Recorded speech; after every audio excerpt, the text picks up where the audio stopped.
ॐ नमः सिद्धेभ्यः।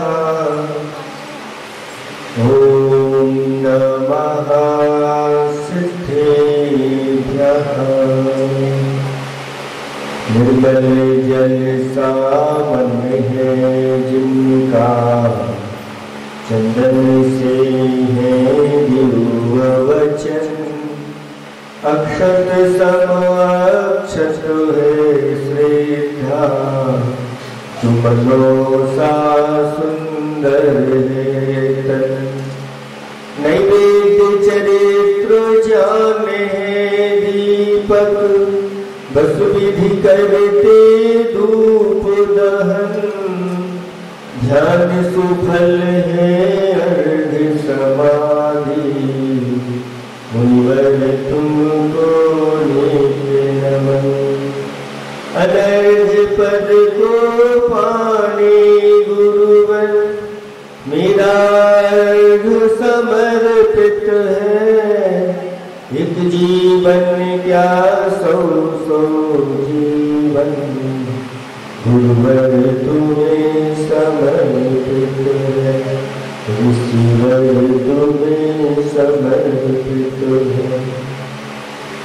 दिवाली में 1008 बालाजी के चेतन चमत्कारी अक्षरकारी अजितनाथ भगवान की परम पूज्य 108 आचार्य प्रवर गुरुवर श्री विद्यासागर महाराज की 3 करोड़ महिराजों की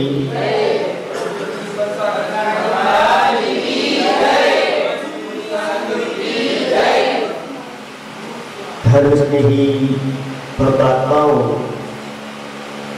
जो व्यक्ति निरंतर स्वाध्याय करता है, वह व्यक्ति अपने पापों का क्षय करता चला जाता है, साथ साथ में महान पुण्य का संचय भी करता चला जाता है। स्वाध्यायः परमं तपः, स्वाध्याय को परम तप कहा है। जो अपने आलस्य को छोड़ करके और जिनेन्द्र भगवान के कहे हुए शास्त्र हैं उनका नित्य स्वाध्याय करता है, उसकी श्रद्धा, उसका ज्ञान बढ़ता चला जाता है और ऐसा व्यक्ति संयम की ओर भी अभिमुख हो जाता है। स्वाध्याय करने की विधि अनेक प्रकार की बताई गई है। शास्त्रों में 5 प्रकार का स्वाध्याय कहा गया है। वासना, प्रक्षणा, अनुप्रेक्षा, आमनाय और धर्मोपदेश। शास्त्र खोल करके और उसके शब्द और अर्थों को अच्छी तरह से लोक रूप से प्रदान कर देने का नाम वासना है। प्रक्षणा, हमारे अंदर कोई इस प्रकार की जिज्ञासा है और जो बात हमने शास्त्र से जानी है उसको और दृढ़ करने के लिए गुरुओं के सामने हाथ जोड़ करके अपने प्रश्नों को रख लेते हैं और प्रश्न पूछ करके उसका अच्छी तरह से समाधान पा जाते हैं। ये भी स्वाध्याय का रूप है। और जिन्होंने स्वाध्याय किया है उसको बार बार अनुप्रेक्षा के रूप में चिंतन करना, मुहुर्मुहुर चिंतनम अनुप्रेक्षा कहा गया है। उसके माध्यम से भी स्वाध्याय होता है।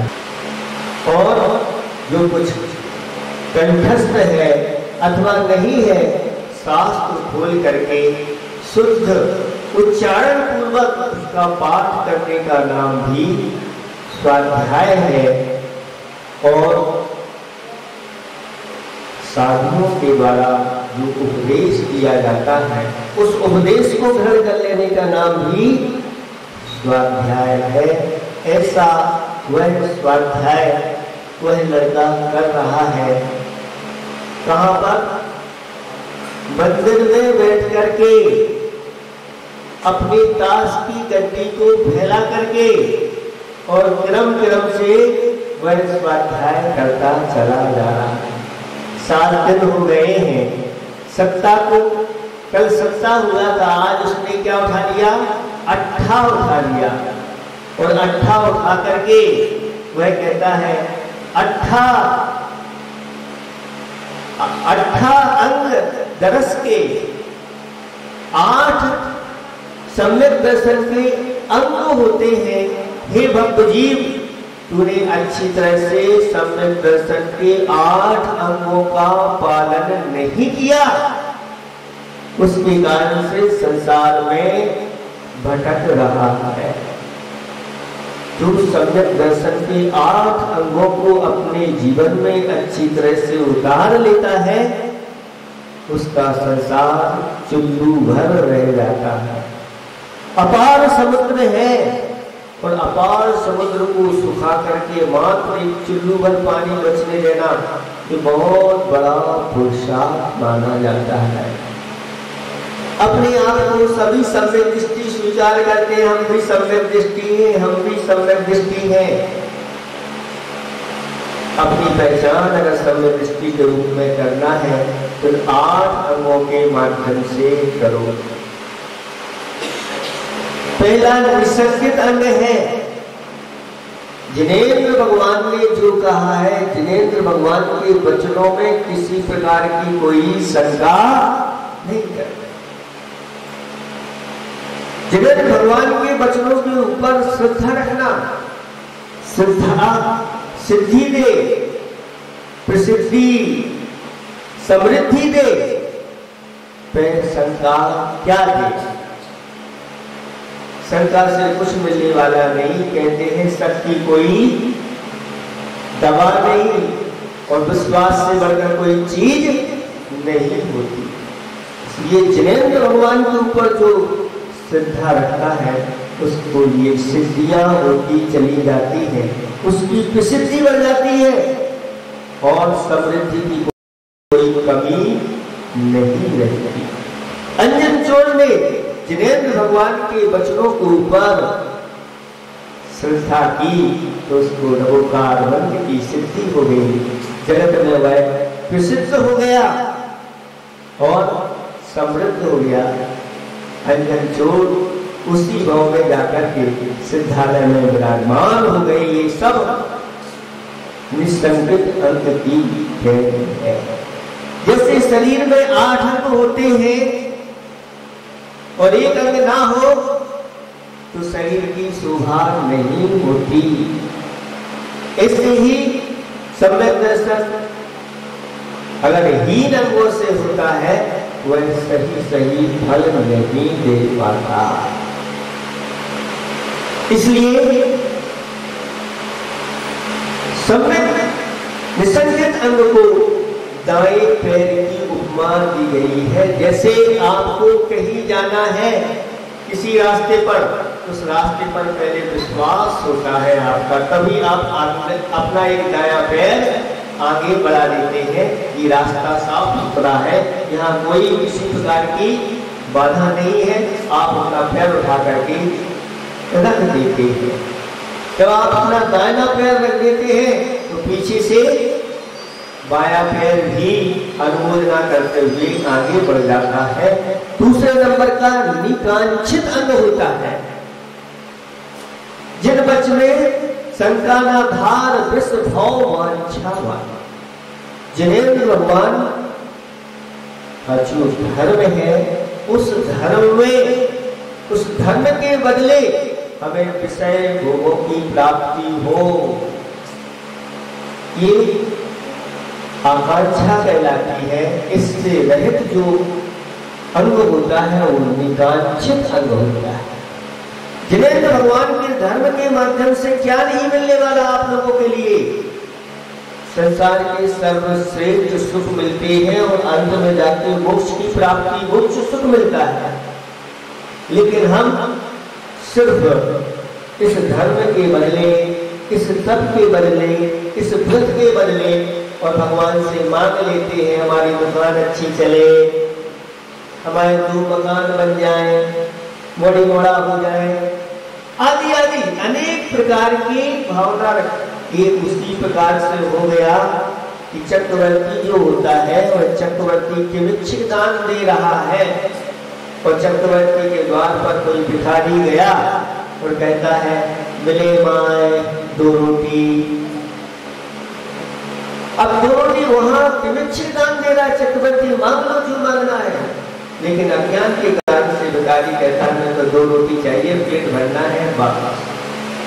ऐसे ही यहाँ पर नरेंद्र भगवान के द्वार पर सब कुछ मिलता है। जो किसान खेती करता है भूसे के लिए करता है कि बीज के लिए करता है, और वह कहे कि नहीं मुझे तो भूसे के लिए खेती करना है, तो जिनेंद्र भगवान से सांसारिक विषय भोगों को धर्म के बदले में, पूजा पाठ दान आदि के बदले में मुझे ये मिले, सांसारिक विषय भोग मिले, ये सब हमारी अज्ञानता कहलाती। किसी ने कहा है सजदे के सिले में मुझे फिरदौस मिले, मुझे मंजूर नहीं, बेलौस में बंदा हूं कोई मंजूर नहीं। भगवान की भक्ति पूजा आदि के बदले में मुझे सांसारिक दौलत वैभव मिले, ये मुझे मंजूर नहीं, क्योंकि मैं बेलौस बंदा यानी निष्काम भगवान का भक्त हूँ, कोई मजदूर नहीं। भगवान की पूजा की और मजदूरी में मुझे मेरी दुकान अच्छी चलने लगे, मेरा 2-4 मकान बन जाए, आदि आदि इस प्रकार की भावना को लेकर के लोग आते हैं, वो बहुत घाटे का सौदा करते हैं। ये सबसे बड़ा घाटा का सौदा है भगवान से सांसारिक विषय हो। और जब भगवान से मांगते हैं तो मिलता है, इसमें कोई ऐसी संशय की बात नहीं है। लेकिन जब मिल जाता है तो उसके प्रति आसक्ति बनी रहती है और वह फिर छूटता है। कहते हैं कि तपेश्वरी सो स्वर्गेश्वरी, स्वर्गेश्वरी सो भोगेश्वरी और भोगेश्वरी सो नरकेश्वरी। तप करते हैं और तप के माध्यम से मांग लिया कि मुझे मिले, तो स्वर्ग चले जाते हैं, स्वर्ग से आते हैं तो यहाँ नारायण आदि के उनके लिए विषय भोग मिल जाते हैं और विषय भोगों में ऐसे लीन हो जाते हैं जाकर के फिर नरकों की यात्रा हो जाती है। इसलिए निकांक्षित अंग को पालन करो। कोई कितना भी कहे लोग बदले में आप अपना धर्म छोड़ दो, आप अपना नियम तोड़ दो, तुम्हारे लिए ये वस्तु प्रदान, 3 लोग की सारी वस्तुएं प्रदान करेंगे, तो निकांक्षित अंग वाला कहता है नहीं, मुझे नहीं चाहिए, मैं अपने धर्म को नहीं छोड़ सकता। इसीलिए जो बायां पैर होता है वह किसी प्रकार की इच्छा नहीं करता, दायां पैर बढ़ गया तो बायां पैर उठ जाता है। तीसरा होता है निर्भीक चिकित्सा अंग, यानी धर्म और धर्मात्माओं को देख करके, उनके शरीर आदि को देख करके किसी प्रकार की गिलानी नहीं करना। ये शरीर कैसा है? स्वभाव से अपवित्र है, अपवित्र वस्तुओं से मिलकर बना है और इसमें अपवित्र वस्तुएं ही भरी हुई हैं। लेकिन जब इस शरीर में जो आत्मा बैठी है वह आत्मा रत्नात्रय को ग्रहण कर लेती है, वह शरीर भी पवित्र हो जाता है।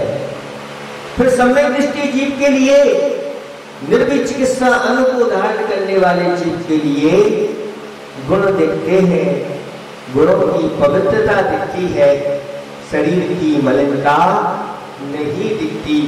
और वह गुरु महाराज स्मशान से आते हैं और बुद्धि लेकर के आए हैं और अपने चौके में खड़े हुए हैं, हे मुनिराज अत्रो अत्रो तिष्ठो तिष्ठो, और उनके चरण मिला करके और गंगोदक ले लेते हैं।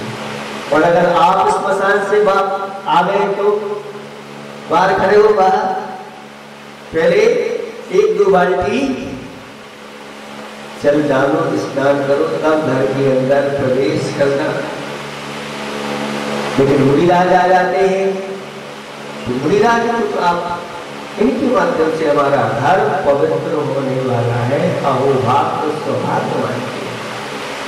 इसलिए अच्छी तरह से मुनिराजों की गिलानी से रहित वैयावृत्ति करना चाहिए। राजा उद्यायन हुए हैं, उन्होंने मुनिराज की, इनके शरीर में मुनिराज भी ऐसे थे, कैसे थे, बनावटी मुनिराज थे, देव ने उनकी परीक्षा की और ऐसा अपना शरीर, पूरे के पूरे शरीर में ऐसा रोग फैला दिया, उस शरीर से ऐसी दुर्गंध आ रही थी कि कहीं वह दुर्गंध आपको उससे भी कहीं मिलेगी। लेकिन फिर भी उद्यान राय ने मुनिराज की वैयावृत्ति की। ये निर्भीक चिकित्सा में कहलाता है। साधुओं को देख करके उनके शरीर से किसी प्रकार की गिलानी नहीं करना, और उनकी वैयावृत्ति वही कर सकता है जो गाली और गिलानी को जीत लेता है, तब वह वैयावृत्ति सेवा कर सकता है। ये तीसरा अंग है। निर्भीक चिकित्सा अंग में बायां हाथ की उपमा दी गई है। आपके शरीर में ये बायां हाथ होता है, तो ये बायां जो हाथ होता है ये गिलानी को जीतता है। जब भी शुद्धि की बात आती है तो बायां हाथ उपयोग में आ जाता है बिना गिलानी किए। चौथा अंग होता है अमूढ़ दृष्टि अंग। अमूढ़ दृष्टि अंग होता है कि सारी मूर्ताओं को तिलांजलि दे देना। मूर्ता क्या कहलाती है? मूर्ता वो कहलाती है बिना विचारे, अविवेक पूर्वक, अज्ञानता पूर्वक और आप अनेक धार्मिक क्रियाओं को करने लगते हैं धर्म मान करके। वो धर्म नहीं है, फिर भी उसको धर्म मान करके करने लगते हैं। कि मूर्ता कहलाती है। लोक मूर्ता होती है, गुरु मूर्ता होती है, शास्त्र समय मूर्ता होती है, अनेक प्रकार की मूर्ता होती है। मूर्ताओं को दूर करने वाला सम्यक दृष्टि होता है। किसी प्रकार की वह प्रलोभन में नहीं आता, किसी प्रकार के ऐसे चमत्कारों के लिए नमस्कार नहीं करता। वह कहता है सम्यक दृष्टि, मैं जहां नमस्कार करूंगा वहां चमत्कार होगा, चमत्कारों के लिए मैं नमस्कार नहीं करूंगा। रेव की रानी के लिए अनेक प्रकार के चमत्कार दिखाए गए, लेकिन रेव की रानी गई। बोलो, आप लोगों से हम पूछना चाहते हैं कि अभी अगर भगवान का समोषण आ जाए तो समोषण में आप दर्शन करने जाओगे कि नहीं? बोलो, जाओगे? पक्का? कौन नहीं जाएगा? सम्यक दृष्टि नहीं जाएगा। कौन नहीं जाएगा? सम्यक दृष्टि। क्यों? क्योंकि सम्यक दृष्टि को जिन्हें भगवान की वचनों के ऊपर पूरा विश्वास है कि पंचम काल में कोई समोषण नहीं आता, पंचम काल में कोई भगवान नहीं आते, कब नहीं जाएगा? सम्यक दृष्टि नहीं जाएगा। क्योंकि उसको जिन्हें भगवान के वचनों के ऊपर विश्वास है, जानता है ये समोषण जो आया है कोई न कोई मायावी इस प्रकार की माया फैला रहा है। हमारे आगम में इस प्रकार की बात कही गई है। रेवती रानी के लिए समोषण बना करके इस प्रकार से तो समोषण में तो आएगी कम से कम रेवती रानी। रेवती रानी कहती है नहीं, मैंने जिनेन्द्र भगवान के शास्त्र पढ़े हैं, जिनेन्द्र भगवान की वाणी के ऊपर विश्वास है। पंचम काल में कोई समोषण, 24 भगवान हो चुके हैं, अब 25वें भगवान कौन से आ गए बताओ? इन तुम शास्त्रों को पढ़ो, पढ़ करके अच्छी तरह से सिद्धांत करो। अभी सब लोग जाने के लिए तैयार थे कि नहीं? बताओ अब कौन जाएगा? कौन जाएगा समोषण में अभी पंचम काल में? यहाँ पर कोई नहीं जाएगा। जहाँ पर हाँ कोई विदेश क्षेत्र में हमारे लिए ले जाए तो हम समूसर में जाने के लिए तैयार हैं। पंचम काल में यहाँ भगवान का समूसर नहीं आता। यहाँ तो स्थापना निश्चित से जो समूसर बनते हैं उन समूसर में हम सब सम्यक दृष्टि की उनकी पूजा आराधना करते हैं। ये अपूर्ण दृष्टि अन्य किसी प्रकार की मूर्ता नहीं, सही सही मार्ग दिखाने वाला ये तर्जनी उंगली होती है, दाहिना हाथ होता है तो सही सही उसको गाइड मिल जाती है, मूर्ता में नहीं फंसता। पांचवा अंग होता है उपमोहन अंग। कसाओं के वशीभूत होकर के अज्ञानता के कारण, हीन सहन के कारण कुछ मोक्ष मार्ग पर चलने वालों में दोष लग जाते हैं। उन दोषों को देख करके उन दोषों का उजागर नहीं करना, उनको छिपाना।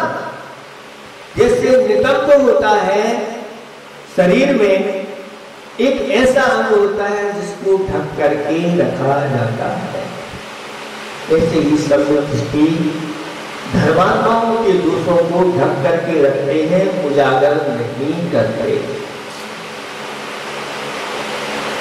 छठवें नंबर का स्थितीकरण अंग होता है। कोई अगर सम्यक दर्शन, सम्यक ज्ञान, सम्यक चरित्र आदि मार्ग से कोई च्युत हो रहा है तो उसको अच्छी तरह से उस मार्ग में लगा देना।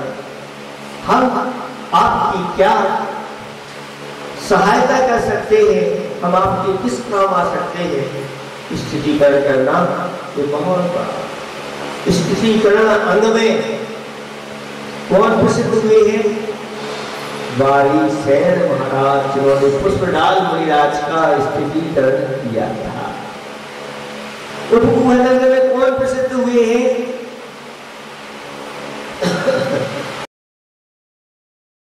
जिन भक्त ऐसे कोई सेठ हुए हैं, एक बहलवती ने खुल्लक का वेश बना करके और जिनेन्द्र भगवान के छत्र चिवराड़ी कुछ ऐसे वेश की रत्न चुरा लिए थे। लेकिन सेठ जी को जब पता चला और पकड़ में आ गया तो सेठ जी कहते हैं नहीं, इन्होंने चोरी नहीं की।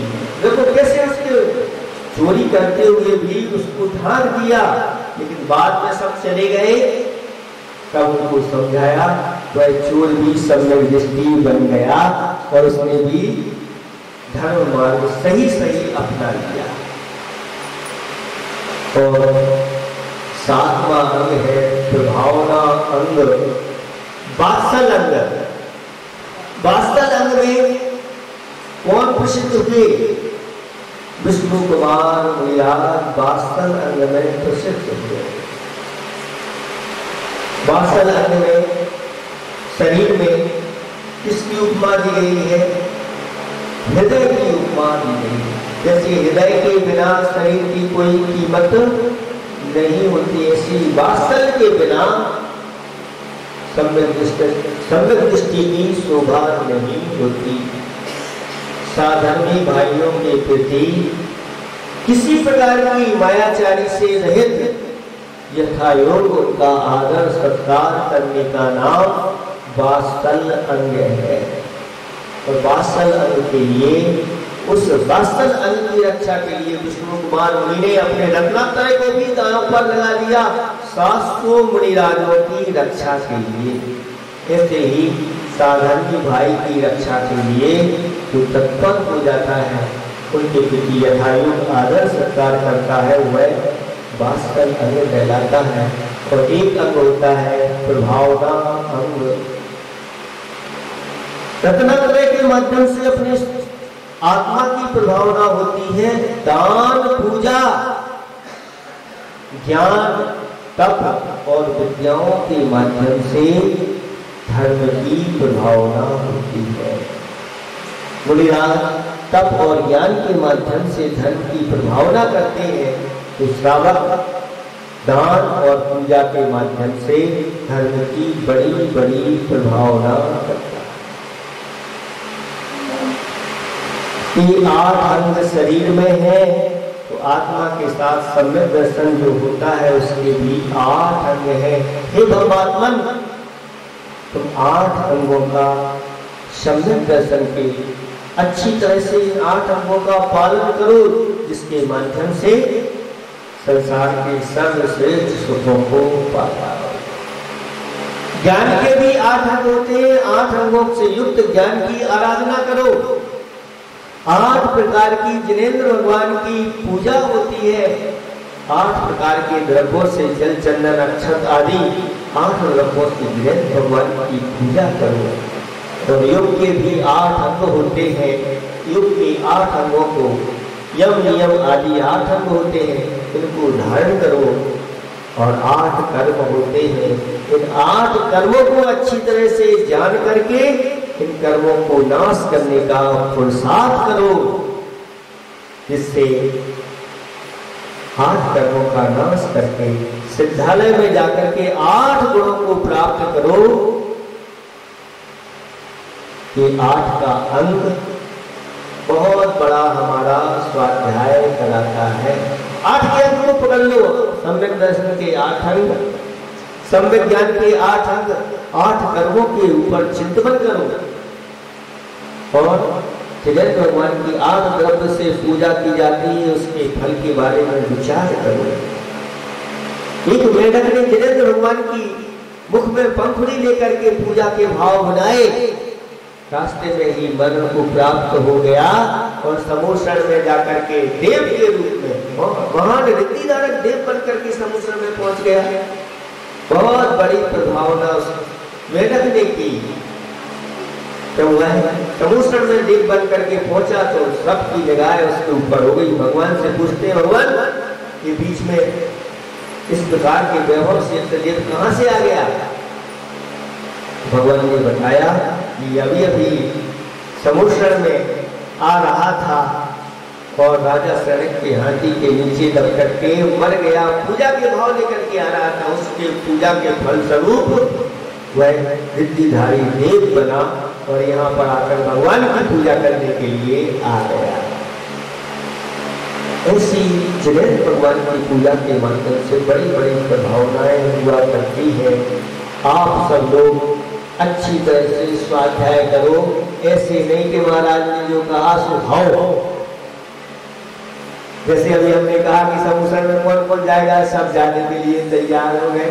थोड़ा विचार करो कि पंचम काल में समूसण नहीं आता। किसी प्रकार की मूर्खता आदि में आप लोगों को नहीं पढ़ना है। अच्छी तरह से प्रतिदिन स्वाध्याय करने का नियम लोग कितना पुरुषार्थ करते हैं दुनिया की सारी चीजों में। थोड़ा समय निकाल करके स्वाध्याय करो। स्वाध्याय करने वाला व्यक्ति तपस्वी माना जाता है। आपको ज्यादा क्लेश उत्पन्न नहीं होगा। शांति से बैठ जाओ, शास्त्र खोल लो और विनय के साथ उसको जानो कि वास्तविकता क्या है, संसार में हमने जन्म क्यों लिया है, क्यों यहाँ पर आए हैं, किसके लिए आए हैं। क्या जो सब कर रहे हैं वो ठीक कर रहे हैं, जो मैं कर रहा हूँ वो ठीक है कि नहीं। ये विवेक अगर जागृत हो गया तो आपका शास्त्र स्वाध्याय सफल हो जाएगा। इन्हीं भावना के साथ अहिंसा परमो धर्म की